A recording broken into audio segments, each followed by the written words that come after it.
So hello dear students, welcome to my channel Gateway for Engineers. Now in the today's class we are going to discuss some other numericals. Last class में भी हमने कुछ numericals discuss किए थे कई सारे. अभी हम और numericals discuss कर रहे हैं. So the next numerical is in front of you. Figure shows three metal cube A, B, C of equal size 120 mm. ठीक है. So 120 mm is what? It is the length of side. ठीक है. Cube है. The cube are in direct contact and resting on a rigid base and kept in x direction between two rigid support. So this is given as x direction and this I am assuming as y direction. So this becomes z direction. Okay. If the upper face of the central cube is subjected to a uniform compressive stress of 0.6 kilonewton per square mm, calculate the following values for cube B. क्या क्या calculate करना है? Stress in x direction, strain, direct strain in x, y and z direction, and volumetric strain. Given capital E for A and C is 180 gigapascal and for B is 240 gigapascal. Poisson's ratio दिया है A and C का 0.25 and B का Poisson's ratio दिया है 0.3. Now ये जो numerical है देखिए इसमें इस न्यूमेरिकल में देयर आर थ्री क्यूब्स जिसमें जो कि एक केसिंग में रखे हुए हैं और जो सेंटर वाला क्यूब है उस पे क्या है, उस पे स्ट्रेसेस लग रहे हैं. Compressive stress 0.6 kilo newton per mm square. और आपसे पूछा है stress in x direction in B, strain in xyz direction in B and volumetric strain. देखिए now please try to understand this question. This question is very conceptual. इससे आपके काफी सारे concepts clear होने वाले.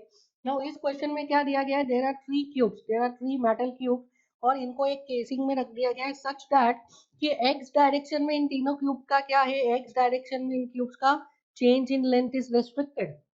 ठीक है. x डायरेक्शन में तीनों क्यूब का change in length is restricted. ठीक है. That is total change in length. ठीक है. हो सकता है कि में कुछ कॉम्प्रेशन आ जाए x डायरेक्शन में, c में कॉम्प्रेशन आ जाए और b में एलोंगेशन आ जाए, बट जो टोटल चेंज इन लेंथ है a b c का अगर मिला के इन x डायरेक्शन में is zero. Total change in length in x direction of a plus change in length in x direction of b plus change in length in x direction of c will be zero. क्यों zero होगा? Because ये x direction में restricted है इनका elongation या contraction. y direction में there is no restriction and perpendicular to the plane of board z direction में भी कोई रिस्ट्रिक्शन नहीं. रिस्ट्रिक्शन कहाँ है? In the x direction only. उसके अलावा क्या दिया है कि जो सेंटर वाला क्यूब है दैट इज दिस B, इसके ऊपर एक कॉम्प्रेसिव स्ट्रेस लगा है 0.6 किलो न्यूटन का. अब देखिए जब B के ऊपर कॉम्प्रेसिव स्ट्रेस लगा 0.6 किलो न्यूटन का तो B x डायरेक्शन में क्या चाहेगा? B में देखिए y डायरेक्शन में कॉम्प्रेसिव स्ट्रेस लग रहा है 0.6 किलो न्यूटन का, तो B ट्राई करेगा कि x डायरेक्शन में एलोंगेट हो जाए. सो B क्या करेगा? A के ऊपर स्ट्रेस लगाएगा और C के ऊपर स्ट्रेस लगाएगा. वैसे ही ये A और C क्या करेंगे? इस जो ये केज है और ये फिक्स्ड एंड है इसके ऊपर फोर्स लगाएंगे. सो फिक्स्ड एंड क्या करेगा? यहाँ से रिएक्शन देगा. So you will gate reaction from here and here. Now अब मुझे एक बात बताइए, this is RA and this is RB. क्या RA और RB की वैल्यू सेम होगी? देखिए RA और RB की वैल्यू 100% इक्वल होगी. क्यों इक्वल होगी? अगर RA एंड RB की वैल्यू इक्वल नहीं होती है तो ये जो सिस्टम है ये सिस्टम इक्विलिब्रियम में नहीं रहेगा. That is why RA and RB की वैल्यू क्या होगी? RA and RB must be equal. So अगर मैं ये तीनों क्यूब्स को अलग अलग रिप्रेजेंट करूं, if I represent the three cubes separately, देखिए if I represent this three cubes separately तो सबसे पहले मैं B पे बात करता हूँ. B पे क्या होगा? B पे एक स्ट्रेस ऑलरेडी लग रहा है in y direction which is equals to 0.6 kilo newton पर mm स्क्वायर. देखिए अब जो ये फिक्स सपोर्ट है वो क्या दे रहा है? वो रिएक्शन दे रहा है. Now due to reaction from fix support क्या होगा? A और C में स्ट्रेस आएंगे. This is sigma. I will write it as sigma AX and I will write it as sigma BX. Now since ये जो फोर्स की value है this RA and RB is equal और जो cube का size है that is also same, that means sigma AX will be equals to how much? Sigma BX. that means ये जो दोनों स्ट्रेस है these both two stress are equal, so I will write it as sigma X. so this is nothing but sigma X. now जितना force A और C पे fixed end लग रहा है उतना ही फोर्स क्या होगा? उतना ही force A and C transfer करेंगे किस पे? B पे. now since the size of the cube is same that means horizontal direction में जो बी पे स्ट्रेस होगा वो भी क्या होगा, सिग्मा एक्स। वर्टिकल डायरेक्शन में कितना लग रहा है, sigma Y which is equal to 0.6 kilo newton per mm square. Now अगर मैं ए की बात करूं तो सिग्मा वाई फॉर ए कितना है, zero. Sigma Z for A कितना है, zero, because there are no restriction. A के लिए y डायरेक्शन में भी कोई रेस्ट्रिक्शन नहीं है, ए के लिए z डायरेक्शन में भी कोई रेस्ट्रिक्शन नहीं है। ए के लिए रेस्ट्रिक्शन किसमें, only in x direction. Similarly if I say sigma y for c is zero and sigma z for c कितना हो जाएगा, जीरो, क्योंकि c के लिए भी y डायरेक्शन में there is no restriction, c के लिए z डायरेक्शन में there is no restriction, c के लिए भी कौन से डायरेक्शन में रेस्ट्रिक्शन है, ओनली इन x डायरेक्शन। अगर मैं b की बात करूं तो फॉर b y डायरेक्शन में तो ऑलरेडी एक स्ट्रेस लग रहा है, ठीक है, तो सिग्मा y तो आपको दिया हुआ ही है। So sigma z for b कितना हो जाएगा, is also equal to zero, because z direction में there is no restriction for b। z direction में भी इलोंगेट कर सकता है, that is there is no restriction for b in z direction, इसलिए सिग्मा z b के लिए कितना है, जीरो है। Now since a b c are fixed between support, that is why delta A in x direction plus delta B in x direction plus delta C in x direction is how much, zero. Delta A in x direction plus delta B in x direction plus delta C in x direction कितना हो जाएगा, zero. If I divide it by delta A in x direction, इसको divide किया मैंने 120 से, plus delta B in x direction इसको divide किया 120 से, delta C in x direction इसको डिवाइड किया 120 से, तो ये क्या बन गया, 120 is what, 120 is length of cube, cube के साइड का लेंथ है। So can I write this as strain of cube A in x direction plus strain of cube B in x direction plus strain of cube C in x direction is how much, zero. Now we have to just calculate strain, और ये strain तो हमें easily calculate करना आती है by using generalized Hooke's law. Generalised Hooke's law से हम easily calculate कर सकते हैं। देखिए strain in x direction for this member, इस मेंबर के लिए आप एक्स डायरेक्शन में स्ट्रेन निकाल सकते हैं, yes we can easily calculate, that is strain epsilon A X में निकालू तो it is sigma x upon E. अब देखिए एक्स डायरेक्शन में ए बी सी तीनों के लिए स्ट्रेस कौन सी, सिग्मा एक्स, इसलिए मैं डायरेक्टली सिग्मा एक्स लिख रहा हूँ। So sigma x upon E minus mu into sigma Y upon E minus mu into sigma Z upon E. So A के लिए सिग्मा वाई क्या है, जीरो, सिग्मा जेड क्या है, जीरो, एंड सिग्मा एक्स कितनी है ए के लिए, so for a the value of sigma x is negative, so minus sigma x by e. Why negative, because it is compressive। देखिए this stress is compressive, so a के ऊपर stress कैसा लग रहा है, compressive, so एप्सिलॉन a कितना हो जाएगा, minus sigma x by e। अगर मैं b के लिए बात करूं, दिस इज फॉर a, अगर मैं b के लिए बात करूं इन x direction, so if I write for b epsilon b in x direction is this is equals to sigma x upon e minus mu into sigma y upon e minus mu into sigma z by e। now देखिए for b sigma z कितना है, sigma z is zero, so I will write this sigma z is zero, so I can write strain in x direction for b is, देखिए stress कितना आ रहा है x direction में, stress x direction में आ रहा है, इट इज सिग्मा एक्स कैसा आ रहा है, compressive, it is compressive, so I have to write minus sigma X by E. उसके बाद देखिए वाई डायरेक्शन में कैसा स्ट्रेस आ रहा है, वाई डायरेक्शन में भी compressive, so I have to write minus mu into minus 0.6 by E, this is E of B, here it is E of A. So epsilon B in x direction कितना हो जाएगा, it is minus sigma x upon E B plus mu into 0.6, so I will write 0.6 mu upon E B. के बाद अगर मैं बात करूं for सी, सो सी के लिए लिख सकता है epsilon C in x direction, strain in x direction for member C, I have to write sigma x upon E C minus mu sigma Y upon E C minus mu sigma Z upon E C.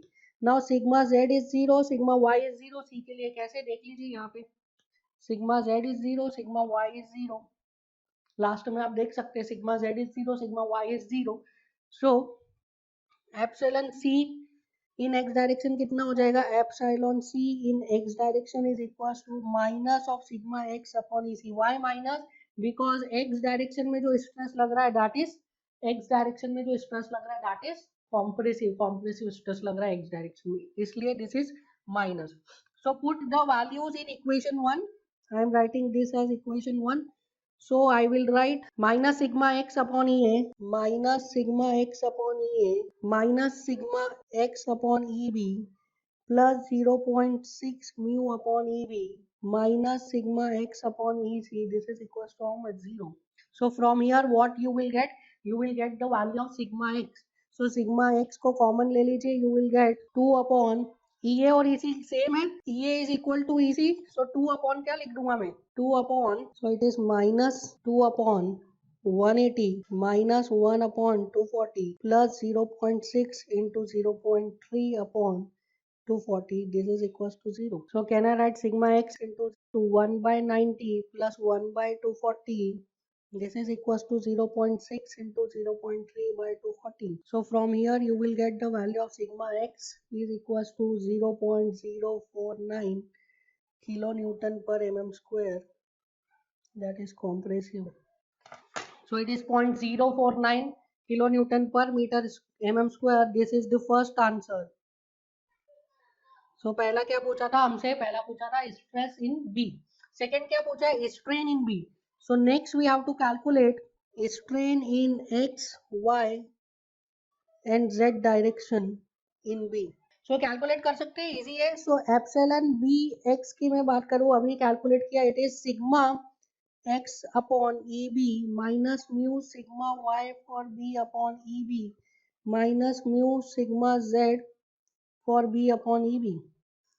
Now sigma Z क्या है for B? It is 0. देखिए अभी हमने यहाँ से देखा था B के लिए जेड डायरेक्शन में स्ट्रेस कितना है? 0. तो जेड डायरेक्शन में तो स्ट्रेस हो गया 0. अब एक्स और वाई में बताइए. So epsilon B in x direction, sigma x की वैल्यू कितनी आ गई? Compressive. So minus 0.049 upon E B is 240 minus mu is 0.3 sigma Y is 0.6 compressive upon EB is again 240. कितनी आ जाती है वैल्यू यहाँ से? So this value is coming out to be 5.45 into 10 raised to minus 4. अब calculate करते हैं y direction में. Strain in B in y direction, it is sigma y in B upon EB minus mu into sigma x upon EB minus mu into sigma z for B on EB. Sigma z तो हमें पता है 0 है. Sigma x की value calculate कर ली हमने. Sigma y B के लिए दिया है. So B के लिए sigma y की value it is 0.6 upon 240 minus 0.3 into 0.049 upon 240. Now this 0.6 is also negative and this 0.049 is also negative. So ये negative है. फर्स्ट वाला टर्म नेगेटिव है, सेकंड वाला टर्म पॉजिटिव हो जाए. Minus minus plus.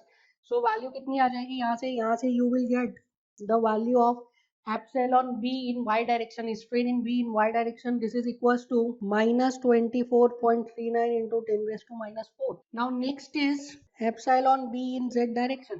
So it is sigma z upon eb, sigma z in b upon eb minus mu into sigma x upon eb minus mu into sigma y in b upon eb. अब sigma z तो 0 है. Sigma x पता है, sigma x is minus 0.049 upon EB and sigma y is 0.6. So it is sigma y is also minus. So minus 0.6 upon EB is 240. Here in the first term also EB कितना है? EB is 240. So from here you will get epsilon b in z direction. This is equals to 8.11 into 10 raised to minus 4. Now next is volumetric strain. Volumetric strain कैसे calculate कर सकते हैं? We know that volumetric strain epsilon v is equals to epsilon x plus epsilon y plus epsilon z. So volumetric strain epsilon v epsilon x कितना था? Epsilon v is equals to epsilon x की value क्या थी? अभी हमने calculate किया. It is 5.45 into 10 raised to minus 4. Epsilon y की value कितनी थी? It is minus 24.39. So it is minus 24.39 into 10 raised to minus 4. And epsilon z is 8.11 into 10 raised to minus 4. So it is 8.11 into 10 raised to minus 4. So epsilon b यहाँ से आ जाएगा आपका minus 10.84 into 10 raised to minus 4. minus 10.84 into 10 raised to minus 4. ये आ गया हमारा volumetric strain. सो इस तरीके से हम क्या कैलकुलेट कर सकते हैं? इस तरीके से हम जनरलाइज हुक्स लॉ को यूज करके एंड पॉइजन्स रेशियो के कॉन्सेप्ट को यूज करके volumetric strain and stress in x direction, strain in xyz direction calculate कर सकते हैं. नाउ नेक्स्ट न्यूमेरिकल देखिए, next numerical is in front of you. A prismatic bar of length L and cross sectional area A is made of a material which follows parabolic stress strain relationship. That is, stress is proportional to strain square of strain for normal axial load. If the axial load W is applied on the bar, the elongation will be. Now in this question आपको directly दिया है that कि जो material है वो Hooke's law को follow नहीं कर रहा है, वो पैराबोलिक स्ट्रेस स्ट्रेन रिलेशन को फॉलो कर रहा है. That is stress is proportional to square of strain. Stress किसके प्रोपोर्शनल है? स्क्वायर ऑफ स्ट्रेन के. सो फॉर दिस न्यूमेरिकल इसमें डायरेक्ट दिया that sigma is proportional to epsilon square. So sigma is equals to E into epsilon square. ये आपको directly question में दिया है. एंड इस मटेरियल के लिए पूछ रहा है कि अगर उस पर आपने W लोड अप्लाई किया है एट दी एंड, तो उसमें कितना एक्सियल एलोंगेशन आएगा. So I am considering a bar. So this is a bar of material which follows sigma is equal to E into epsilon square. And इस bar पे एक load लगा है W like this. And इस बार की length L है, cross sectional area is A. इसके लिए हमें क्या निकालना है? एलोंगेशन निकालना है. सो निकाल सकते हैं, हमें तो कॉन्सेप्ट पता है, हमने तो फॉर्मूला डिराइव किया है. दैट इज सिग्मा कितना हो जाएगा? Sigma is equal to W by A हो जाएगा. Sigma is equal to W by A. Epsilon कितना हो जाएगा? It is delta L by L. Epsilon will be delta L by L. Value put कर दीजिए.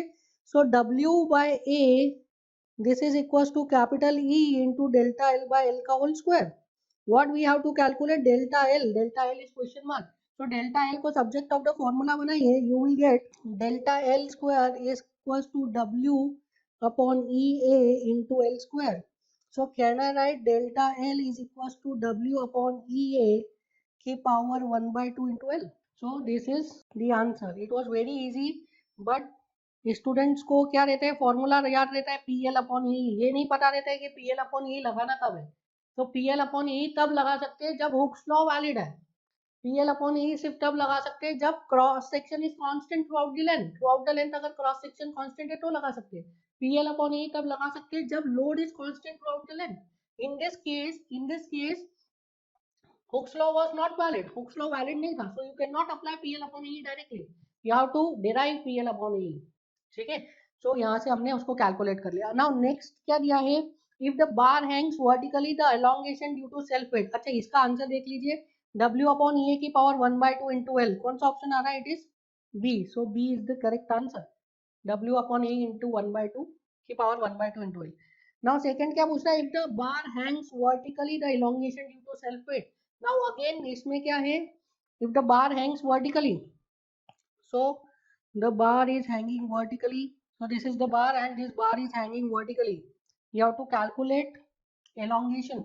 You have to calculate elongation. Now अभी आपने ये वाला फॉर्मूला कैलकुलेट किया है for sigma is proportional to epsilon का स्क्वायर. क्या ये फॉर्मूला आप डायरेक्टली लगा सकते हैं? ये वाला formula? No, this formula also you can not apply because this formula is valid when this load W is constant throughout this section. Now in this question ये जो सेकंड वाला part है इसमें ये load W is not constant throughout the length. W is not constant, vary कर रहा है. Self weight लग रहा है ना, यहाँ पे कम लगेगा, जैसे जैसे ऊपर जाते जाओगे वैसे वैसे सेल्फ वेट बढ़ता जाएगा. So what you have to do? You have to consider a section. So here we have to consider a section of thickness dx. dx thickness का आपको एक section लेना पड़ेगा. कहाँ पे? At a distance of small x from the free end. The total length of the bar is L. Total length कितना है? L है. I am assuming कि इसका density rho है, area of cross section A है, and Young's modulus of elasticity is E. So can I write delta dx? That is deformation of this element dx. कितना हो जाएगा? It is इस element के नीचे जितना भी लोड लगेगा उसकी वजह से इस एलिमेंट में आएगा डिफॉर्मेशन. ये जो स्मॉल सेक्शन है dx उसका डिफ्लेक्शन क्या मैं लिख सकता हूँ? It is wx upon EA की पावर 1/2 इंटू लेंथ कितना है? dx. Now what is this wx? ये wx क्या है? wx is the weight of the bar below this section. इस सेक्शन के नीचे जितना भी बार है उसका वेट है. इस सेक्शन के नीचे जितना भी बार है उसका वेट किस पे लगेगा? इस dx सेक्शन पे. और इस dx सेक्शन को क्या करेगा? एलोंगेट करेगा. So can I write wx is nothing but rho into volume. And what is this v? v is volume of bar below section. Section के बिलो जितना भी वॉल्यूम है बार का, that is v. So can I write Wx is equals to rho into a into x? So can I write delta dx? Delta dx क्या हो जाएगा? अब देखिए मैंने ये वाला फॉर्मूला क्यों लिखा है? Because this structure is not following Hooke's law. This structure is following sigma is proportional to epsilon square. So epsilon square के लिए ये फॉर्मूला आता है. So delta dx कितना हो जाएगा? Delta dx Wx that is rho into a into x की power 1/2 upon ए की power 1/2 into dx. So a से a कैंसिल हो गया. Delta dx will be equals to rho x upon e की power 1/2 into dx. If you want to calculate total deflection, so you have to integrate it from 0 to L. Integrate this from 0 to L. 0 to L के लिए integrate करिए. Rho into x की power 1/2 upon e into dx. So rho by E तो common बाहर ले लीजिए आप. So rho by E raise to 1/2 common ले लिया. x की पावर 1/2 का इंटीग्रेशन हो गया x की पावर 3/2 अपॉन 3/2. लिमिट्स रख दीजिए 0 to L. You will get rho into 2/3 rho into L की power 3/2. This is delta. Now if you want to convert this into terms of area, so you have to write this is half 2/3 into rho into L upon E की power 1/2 into L. So 2/3 rho into L into area से multiply किया, area से divide किया 12. So ये हो जाएगा 2/3 rho into L into A. This is W upon AE की power 1/2 into L. So delta is 2/3 W upon AE की power 1/2 into L. So क्या आता है देखिए ऑप्शन कौन सा करेक्ट आ रहा है. This 2/3 W by AE की power 1/2 into L. Option B is correct. So अगर हुक्स लॉ कोई मटेरियल फॉलो नहीं कर रहा है उसके लिए आपसे अगर पूछा जाता है elongation due two point load और ड्यू टू सेल्फ वेट तो आपको इस तरीके से प्रोसीड करना है. इस न्यूमेरिकल में हमने ये चीज कवर कर लिया है. आप हुक्स लॉ दे कोई सा भी लॉ दे you can easily calculate elongation due to self weight. So the next numerical is in front of you. It is a cylindrical chamber of inner radius capital R is filled with an elastic material of Young's modulus capital E and Poisson's ratio mu. If the piston of radius R is pulled on the elastic material by a force F, then neglecting the friction and assuming the cylinder and piston as rigid, calculate the distance by which piston moves over the surface of elastic material. Now in this case क्या है? There is a cylinder and there is a piston. The cylinder is filled with elastic material of Poisson's ratio mu and Young's modulus capital E. So suppose this is the cylinder and in this cylinder there is a piston. So I assume this is piston. Now the cylinder is filled with the elastic material. This is elastic material. This elastic material is having Young's modulus capital E and Poisson's ratio is mu. Young's modulus is capital E and Poisson's ratio is mu. Now क्या है इस piston के ऊपर एक force लगाया है. This piston is subjected to a force F. So this piston is subjected to a force F. Now due to this force F हमें ये बताना है कि पिस्टन कितना मूव करेगा. Now this question is similar to the last numerical. बस last numerical में क्या लिया था? Last numerical में हमने cubical shape के body लिया था. इसमें in this numerical the shape of the body is cylindrical shape. Now हमें पता है कि in the case of cylindrical bodies क्या होता है. डायमीटर का जो प्लेन है उसके अलावा जो दो एक्सिस है. Suppose in this I will assume that this is x axis, this is y axis and this is z axis. So यहाँ पे जो डायमीटर कौन से प्लेन में है? Diameter is in x z plane. This is x axis and this is z axis. Diameter is in x z plane तो x axis and z axis के अलावा क्या रहेगा? स्ट्रेसेस इक्वल रहेगी, स्ट्रेन्स इक्वल रहेंगे. ठीक है, हमने देखा था that volumetric strain for cylindrical body is equals to epsilon L plus 2 times epsilon D. क्यों किया था 2 times epsilon D? Because epsilon x is equals to epsilon y. Sorry, epsilon x is equals to epsilon z. Similarly, in this case also epsilon x is equals to what? Epsilon z. And ये जो इसका ये जो F force है ये कौन सी direction में लग रहा है? Along the length of cylinder, that is in y direction. Y direction में लग रहा है ये F force. So in this case क्या होगा? जो stresses develop होगी that would be in x direction as well as in z direction. So z direction में भी stress develop होगी, that would be sigma dash z, and x direction में जो stress develop होगी that would be sigma x. Now देखिए एक cylinder है, this is a cylinder like this, ठीक है, इस सिलेंडर में पिस्टन है. सो पिस्टन को जब हम प्रेस करेंगे तो पिस्टन क्या करेगा, पिस्टन मटेरियल के ऊपर y डायरेक्शन में कॉम्प्रेसिव स्ट्रेस लगा रहा है. नाउ मटेरियल के ऊपर y डायरेक्शन में कॉम्प्रेसिव स्ट्रेस लगा रहा है पिस्टन, उसकी वजह से मटेरियल क्या होना चाह रहा है, material x direction and z direction में एक्सपांड होना चाह रहा है, x direction and z direction में. बट क्योंकि ये मटेरियल एक सिलेंडर के अंदर है and cylinder is rigid, that is why material जो है वो x डायरेक्शन में एंड z डायरेक्शन में एक्सपांड नहीं कर पा रहा है. समझ में आया. जब आपने फोर्स लगाया y डायरेक्शन में तो मटेरियल क्या हुआ, x डायरेक्शन और z डायरेक्शन में एक्सपांड करना चाह रहा है. But since the cylinder is rigid, material जो है वो x direction and z direction में एक्सपांड नहीं हो पा रहा है. सो क्योंकि वो x डायरेक्शन और z डायरेक्शन में एक्सपांड नहीं हो पा रहा है, उसके strains x direction and z direction में रिस्ट्रिक्टेड है, इसलिए क्या होगा, x डायरेक्शन में और z डायरेक्शन में स्ट्रेसेस आएंगे एंड y डायरेक्शन में तो हम स्ट्रेस लगा ही रहे हैं. सो can I right stress in x direction, this is equals to sigma x, and stress in z direction, this is equals to sigma z. Sigma x will be equals to what, sigma z.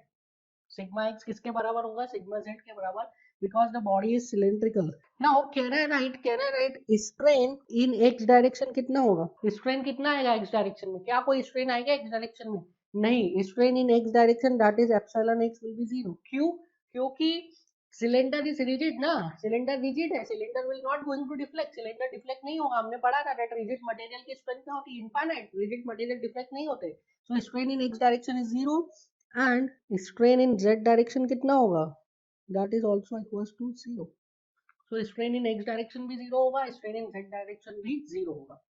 Now we have to calculate what, we have to calculate strain in y direction, strain in y direction. Here it is given that the length of this material, this is what L, ये दिया है. So अगर हम strain निकाल लेंगे, L पता है तो हमें क्या मिल जाएगा, delta M.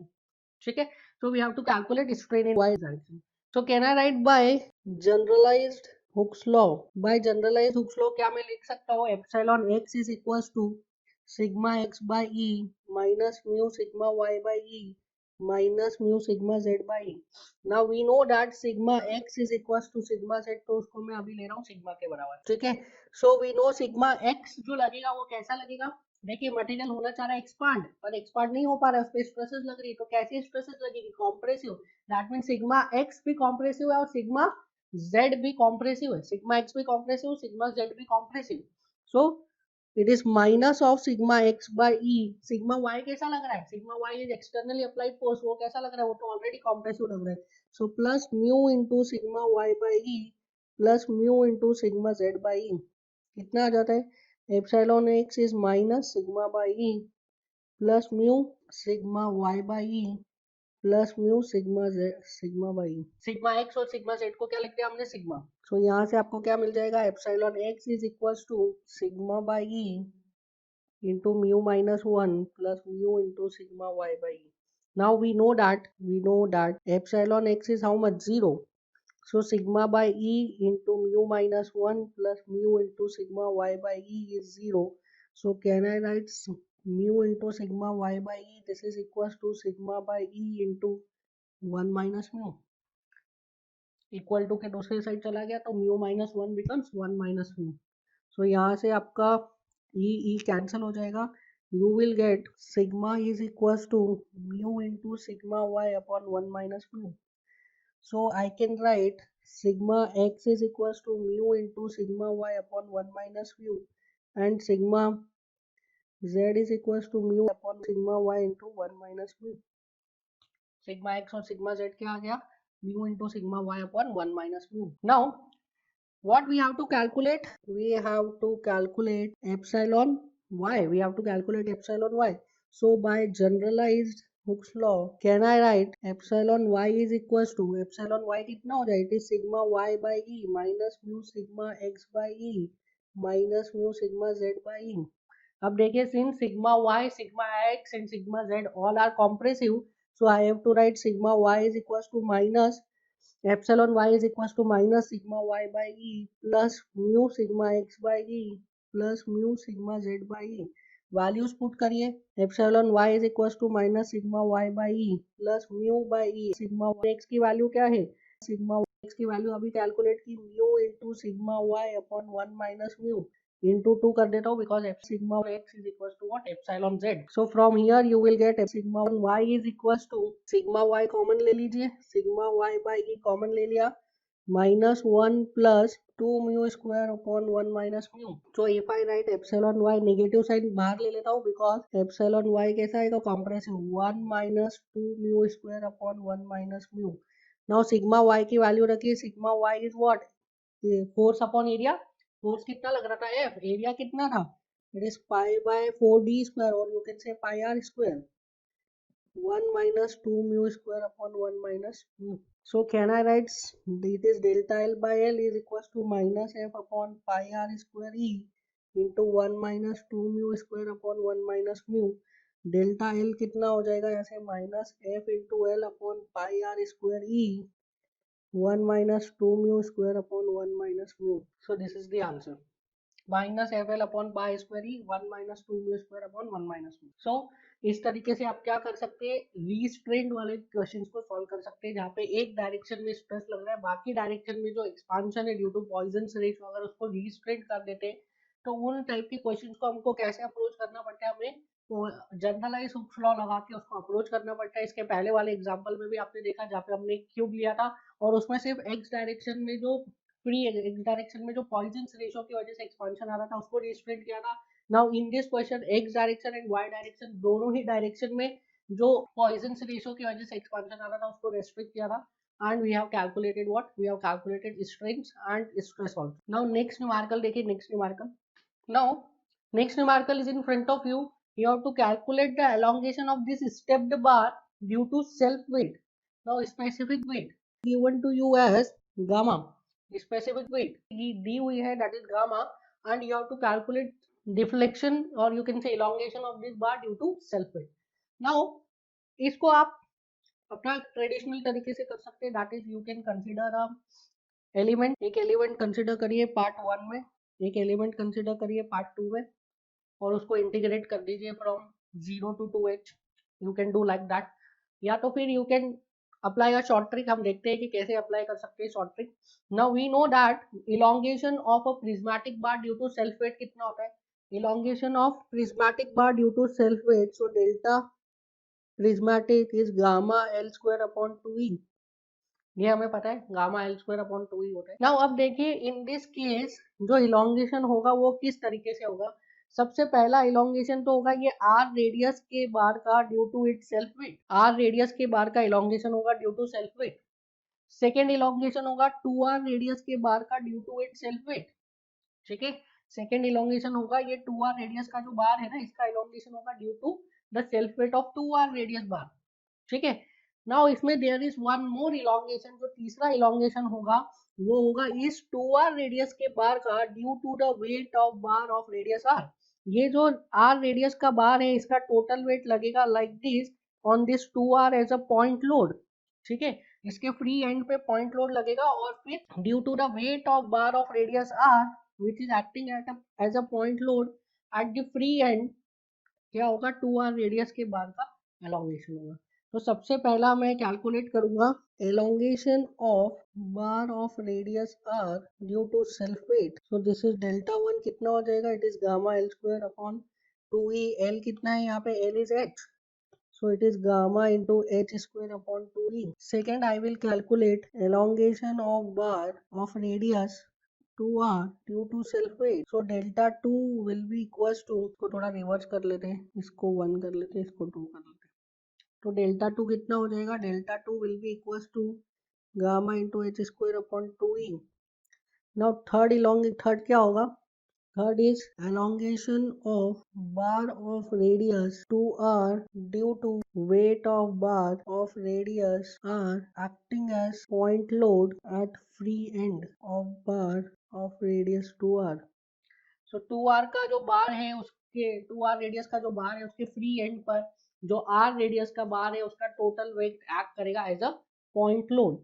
So I will write delta 3 is equals to PL upon E. Now this will becomes PL upon E. So P कितना हो जाएगा, P will be the load total weight of this bar of radius R, तो इसका total वेट क्या हो जाएगा, so it is gamma into volume, volume क्या हो जाएगा, it is pi R square H into length कितनी है small H upon P L upon A is pi 2r square into E. So delta 3 की वैल्यू कैलकुलेट करिए। देखिए अब इसमें मैं एक बार आपको यहाँ पे बता देता हूँ, delta 3 is equal to P into L upon A E. Now ये जो एरिया है, एरिया किसका है, 2r रेडियस, 2r रेडियस बार, ये पी किसका है, वेट ऑफ आर रेडियस बार, और ये लेंथ किसकी है, 2r रेडियस बार की है।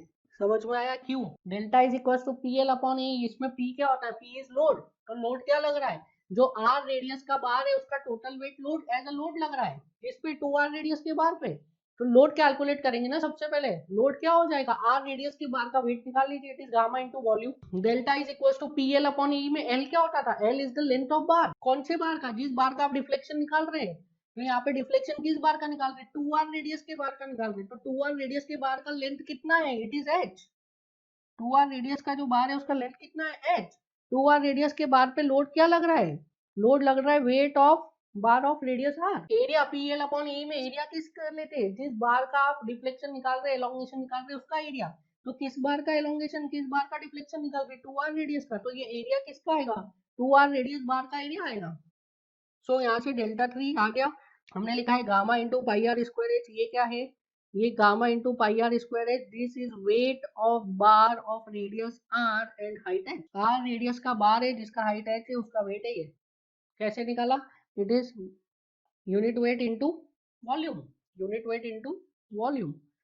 ये वाला एच क्या है, सेकेंड वाला H is the length of bar of radius 2r, that is this L, ये वाला एल है ये एच। डिनोमिनेटर में जो आपने एरिया लिखा है that is pi into 2r का whole square, this area, this is nothing but this, ठीक है, this is area of bar of radius 2r। तो यहाँ से आपका डेल्टा 3 आ जाएगा, डेल्टा 3 इज गामा, पाई से पाई तो कैंसिल हो गया, R square H square upon 4r square E, so R square से आर स्क्वायर भी कैंसिल हो गया, gamma 3 sorry delta 3 is gamma H square upon 4e, so total delta क्या हो जाएगा, it is delta 1 plus delta 2 plus delta 3। बताइए delta 1 की value, delta 1 was gamma H square upon 2e, delta 2 was also gamma H square upon 2e, so it is gamma h square upon 2e plus gamma h square upon 2e plus gamma h square upon 4e, कितना हो जाएगा, 2 plus 2 plus 1 5, it is 5 gamma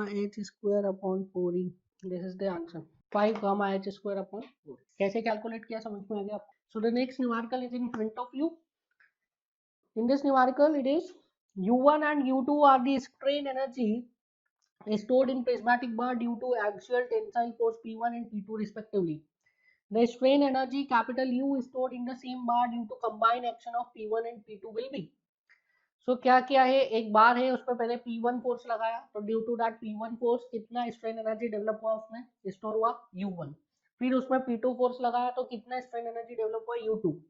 फिर क्या किया, P1 plus P2 को साथ में लगा दिया और कितना एनर्जी डेवलप हुआ U, कितना एनर्जी स्टोर हुआ U।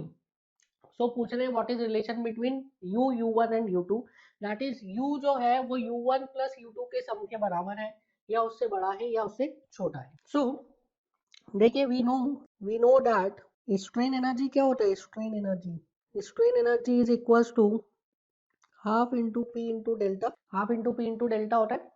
Can I write u1 is equals to half into p1 into delta 1, so u1 is half into p1 into delta 1 को क्या मैं p1 into l upon A E लिख सकता हूँ, p1 into L upon A, same ही bar है तो length same रहेगा, फर्स्ट सेकंड थर्ड में इसलिए एल लिखा है, सेम ही बार है तो area of cross section same रहेगा in all the three cases, तो ए जैसा है, सेम ही बार है तो मटेरियल सेम रहेगा, that is capital E same रहेगा तो ए ही लिखा है। So can I write u1 is equals to p1 in square l upon 2e, similarly can I write u2 is equals to p2 square l upon 2e, and can I write u is equals to p1 plus p2 का whole square into l upon 2e, so u कितना हो जाएगा, it is p1 square l upon 2e plus p2 square l upon 2e plus 2p1 p2 into L upon 2AE. So this is what? This is U1. This is what? This is U2. So can I write U is equals to U1 plus U2 plus 2p1 p2 L upon 2AE. So U is greater than U1 plus U2. U will be greater than U1 plus U2. So हमेशा जब भी strain energy store होगा तो U will be greater than U1 plus U2 आएगा. Now next numerical देखिए. Next numerical, a prismatic bar of volume V is subjected to a compressive force in longitudinal direction if U is the Poisson's ratio and E is the longitudinal strain. Then the final volume of the bar will be. So there is a prismatic bar V which is subjected to a compressive force in longitudinal direction. So I am considering a prismatic bar. So suppose this is a prismatic bar and this bar is subjected to a longitudinal force. ठीक है, this bar is subjected to a longitudinal force. इसका volume कितना है? Volume is V. Volume of the bar is V. Now this bar is subjected to a longitudinal force. I am considering this as F. So due to this longitudinal force, what you have to calculate? You have to calculate the final volume. So calculate करते. So I am assuming that volume is equals to L into B into H and longitudinal dimension is L. So question में क्या दिया है? Question में दिया है E is the longitudinal strain. So epsilon L is equals to what? E. So I can write this E as delta L upon L. Delta L upon L लिख सकता हूँ E को. So this E is equals to delta L upon L, which is nothing but strain in longitudinal direction. So can I write epsilon B is equals to delta B upon B, which is equals to minus mu times E. लिख सकता हूँ minus mu times E. Similarly epsilon H is equals to delta H upon H, which is equals to minus mu times E. This is what? Strain in lateral direction. Now since जो force लग रहा था that was compressive force, longitudinal direction में compressive force लग रहा था, so the E is compressive, so we will write minus E and this both will become positive. ठीक है, जो लॉन्गिट्यूडनल डायरेक्शन में स्ट्रेन आएगा दैट वुड बी नेगेटिव और बाकी दोनों डायरेक्शंस में क्या आएगा? Positive strain, that is tensile strain आएगा. So can I write final volume is equals to L plus delta L into B plus delta B into H plus delta H लिख सकते हैं. सो फाइनल वॉल्यूम को मैं लिख देता हूँ initial volume. So V final will be equals to L plus delta L. इसमें से L कॉमन ले लेता हूँ, it becomes 1 plus delta L by L. B common ले लिया 1 plus delta B by B and H common ले लिया 1 plus delta H by H. So क्या बचा? L into B into H. 1 plus delta L by L की value क्या है? Minus E. So 1 minus E, 1 plus mu E and 1 plus mu E. So it is L into B into H 1 minus E and 1 plus mu E का whole square. So can I write V final is equals to V into 1 minus E into 1 plus mu E का whole square. This is the answer. देखिए कौन सा option match कर रहा है? V into 1 minus E into 1 plus mu E का whole square. It is शायद D है. 1 minus E into 1 plus mu E का whole square. Yes, it is D. समझ में आया? नाउ इस टाइप के जब भी क्वेश्चन आप सॉल्व करते हैं तो आप सबसे पहले इसको सॉल्व करने की कोशिश करते हैं through volumetric strain. So I can write volumetric strain epsilon V is equals to epsilon X plus epsilon Y plus epsilon Z. So epsilon X कितना था? Epsilon X is will equal to minus of E and epsilon Y is equals to what? Epsilon Y is equals to plus mu E and epsilon Z was also plus mu into E. So this epsilon V will becomes minus E plus 2 mu. So if I minus E plus 2 mu E, so minus E अगर common ले लूंगा तो आ जाएगा 1 minus 2 mu. Minus E into 1 minus 2 mu, this is epsilon V. So मैं क्या इसको ऐसा लिख सकता हूँ? It is delta V upon V, this is equals to minus E into 1 minus 2 mu. So क्या मैं लिख सकता हूँ? Final volume this is equals to V plus delta V. So यहाँ से डेल्टा वी की वैल्यू कितनी आ गई? Delta V is equals to minus E into V into 1 minus 2 mu. So final volume आ जाता V F is equal to V minus E into V into 1 minus 2 mu.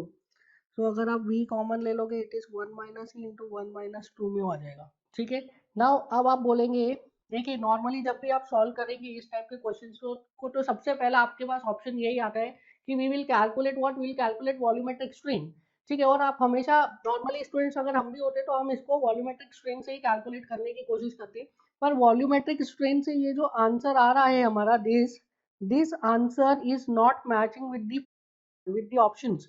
ये option के साथ में मैच नहीं कर रहा है। ठीक है, that is why we have to apply alternate approach. समझ में आया? अगर इसी के जगह ये जो क्वेश्चन है इसमें ये ई वी और म्यू ना देके अगर कोई एक न्यूमेरिकल वैल्यू दे देता, वॉल्यूम की न्यूमेरिकल वैल्यू दे देता, पॉइजन्स रेशो की न्यूमेरिकल वैल्यू दे देता और स्ट्रेन की न्यूमेरिकल वैल्यू दे देता, तो ये जो दोनों हमारे आंसर्स आए हैं इन दोनों से ये वाला रिजल्ट वी फाइनल एंड ये वाला रिजल्ट वी फाइनल दोनों से ही सेम वैल्यू आती। समझ में आ रहा है? दोनों ही रिजल्ट से you will get same value. Since हमारे पास ऑप्शंस नहीं है, ये वाला ऑप्शन नहीं है, इसलिए हमें ये ऑल्टरनेट अप्रोच लगा के हमने इस तरीके से ऑप्शंस के अकॉर्डिंग सॉल्व किया है। ठीक है, अगर न्यूमेरिकल वैल्यू देता तो दोनों ही आंसर से you are going to get the same result, दोनों से ही आपको सेम रिजल्ट मिलता था। क्लियर है?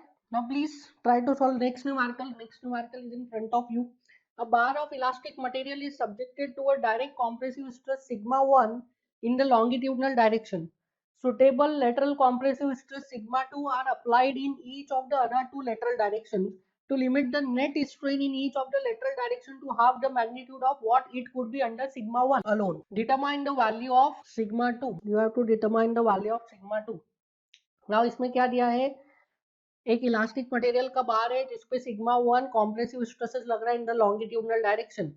सो we are applying sigma 1 in the longitudinal direction. So this I am assuming a bar and इस बार के ऊपर क्या लग रहा है? sigma 1 लग रहा है।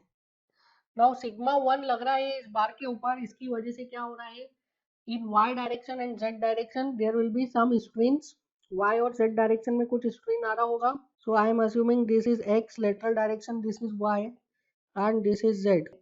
So sigma 1 की वजह से क्या हो रहा है? y डायरेक्शन में भी स्ट्रेन आ रहा है, z डायरेक्शन में भी स्ट्रेन आ रहा है। अब y और z डायरेक्शन में क्या किया? y और z डायरेक्शन में हमने स्ट्रेसेस लगा दी। कैसे लगाया स्ट्रेस y और z डायरेक्शन में? y और z डायरेक्शन में इतना स्ट्रेस लगाया, दिस इज सिग्मा 1। अब y डायरेक्शन में sigma y and z direction में सिग्मा z। ये जो z है this is perpendicular to the plane of paper like this. ठीक है, perpendicular to the plane of paper है। सो z डायरेक्शन में जो हमने स्ट्रेस लगाई है और y डायरेक्शन में स्ट्रेस लगाई है सच दैट जो इनिशियल स्ट्रेस आ रहा था y और z डायरेक्शन में उसको क्या कर दिया? हाफ कर दिया। सो can I write this is case 1 and this is case 2। ठीक है, जस्ट सॉल्व करने के लिए लिख रहा हूँ।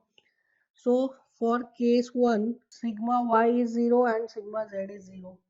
So can I write epsilon x कितना हो गया? It is sigma x by e minus mu sigma y by e minus mu sigma z by e by generalized Hooke's law. This is 0, this is 0. Epsilon y कितना हो गया? It is sigma y by e minus mu sigma x by e minus mu sigma z by e. Now देखिए ये जो sigma 1 लग रहा है this is compressive, दिया है क्वेश्चन में compressive stress है sigma 1, so I have to write here this sigma 1 is negative and in the second case जो sigma z है this is equals to sigma 2 and sigma y is also equals to sigma 2। तो y और z direction में same stress लगाया है। सो अगर first case की मैं बात करूं तो सिग्मा y सिग्मा z 0 है and sigma x is compressive, so I have to write minus of sigma x। So यहाँ पे again when we calculate epsilon y तो सिग्मा y 0 हो गया, सिग्मा z 0 हो गया and sigma x is minus of sigma 1। So sigma x कितना? Minus mu minus sigma 1 upon E, this is equals to mu sigma 1 upon E. Similarly epsilon x कितना आ जाता है? Epsilon x आ जाता है minus sigma 1 upon E. So can I write similarly epsilon z कितना हो जाएगा? Mu sigma 1 by. ठीक है, सो हमने क्या निकाल लिया? एप्सिलॉन z निकाल लिया, हमने एप्सिलॉन y निकाल लिया। Now for the second case sigma x कितना है? Sigma x is minus sigma 1, sigma y is minus sigma 2 and sigma z is also minus sigma 2।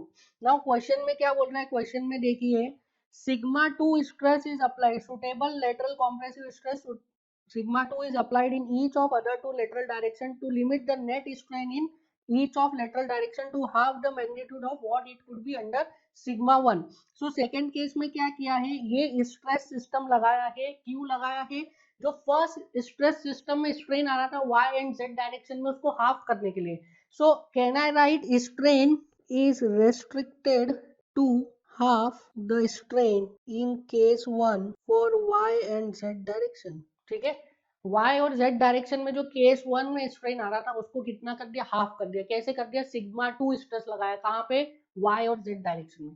So y और z डायरेक्शन में sigma 2 strain लगाया है और sigma 2 stress लगाया है, और जो फर्स्ट केस में स्ट्रेन आ रहे थे y एंड z डायरेक्शन में उसको क्या कर दिया, हाफ कर दिया. सो can I right epsilon y for second case is equals to epsilon y for first case divide by 2. So epsilon y for second case, अगर मुझे यहाँ से निकालना है, यहाँ से निकालना है epsilon y, कैसे, by using generalized Hooke's law. So can I write epsilon y for second case is sigma y by e minus mu sigma x by e minus mu sigma z by e. Now for the second case sigma y कितना है, sigma y is minus sigma 2, sigma x कितना है minus sigma 1 and sigma z कितना है minus sigma 2. So this is minus sigma 2 by e plus mu sigma 1 by e plus mu sigma 2 by e. So this becomes equals to, so now this epsilon y for the second case, this is equals to epsilon y for the first case divided by 2. अब बताइए first case में epsilon y कितना आ रहा था, first case में epsilon y आ रहा था, it is mu into sigma 1 by e. So I can write epsilon y for the second case, this is equals to mu into sigma 1 by e divided by 2, that is mu into sigma 1 by 2e. Mu into sigma 1 by 2e आ रहा है. Now this is equals to how much? So minus of sigma 2 by e plus mu sigma 1 by e plus mu sigma 2 by e, this is equals to mu into sigma 1 by 2e. So from here you can calculate the value of what, sigma 2. क्या निकालना है आपको question में, sigma 2 निकालना है. So sigma 2 की value कितनी आ जाएगी, यहाँ से पहले तो आप e को कैंसिल कर दीजिए, you will get sigma 2 common minus 1 plus mu, this is equals to mu sigma 1 by 2 minus mu sigma 1. So sigma 2 is minus 1 plus mu, this is equals to minus mu sigma 1 by 2. So sigma 2 आ जाएगा mu sigma 1 upon 2 into 1 minus mu, sign change कर दिया मैंने, mu minus 1 को कर दिया मैंने 1 minus mu. So mu sigma 1 upon 2 into 1 minus mu. So देखिए कौन सा ऑप्शन मैच कर रहा है, यस बी मैच कर रहा है, mu sigma 1 upon 2 into 1 minus mu. Now next numerical देखिए, next numerical, a square plate of dimension L cross L is subjected to a uniform pressure P is equals to 210 megapascal on the edges as shown in figure. Assume plane stress condition. Now in this case क्या दिया, assume plane stress condition, that means this is a 2D loading. ठीक है, stress in z direction कितना है, 0 है.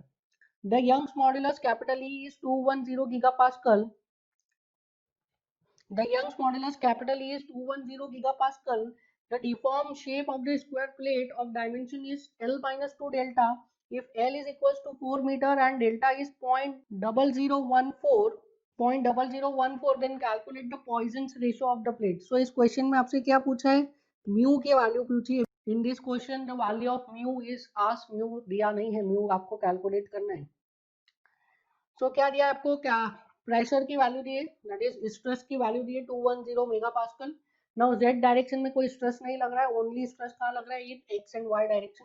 और आपको दिया है कि जो चेंज इन लेंथ हो रहा है वो कितना हो रहा है, it is 0.0014 metre. Original length कितना है, 4 मीटर, ये भी दिया है. So you can calculate, suppose अगर मैं इसमें डायरेक्शन अज्यूम करूँ X and Y, so this is x direction, this is y direction. So can I write epsilon x is equals to sigma x upon e minus mu into sigma y upon e. ठीक है, since sigma x and sigma y are equal, sigma x is equals to sigma y is equals to 210 megapascal. So मैं sigma x और sigma y को sigma के बराबर रख रहा हूँ, तो it is sigma by e into 1 minus mu, sigma by e into 1 minus mu. Similarly strain in Y direction कितना हो जाएगा, sigma by E into 1 minus mu. Strain in Y direction will also be equal to sigma by E into 1 minus mu.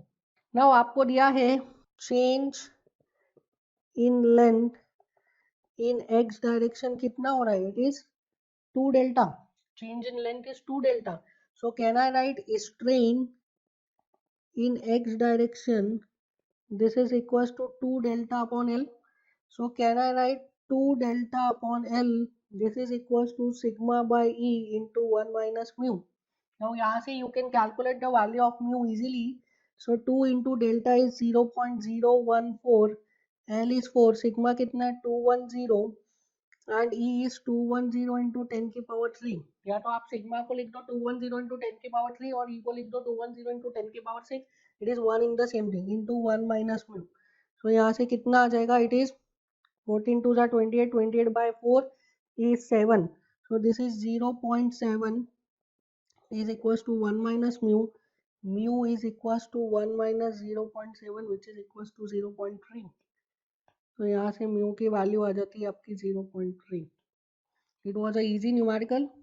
Answer, correct answer is C. Mu की value कितनी आ गई, 0.3. Easy numerical था. सिर्फ आपको क्या लगाना, सिर्फ आपको लगाना था generalised Hooke's law. Generalised Hooke's law लगा के आप इजीली सॉल्व कर सकते हैं. So this is it for the today's class. We'll meet in the next class and we'll start new topic. Thank you.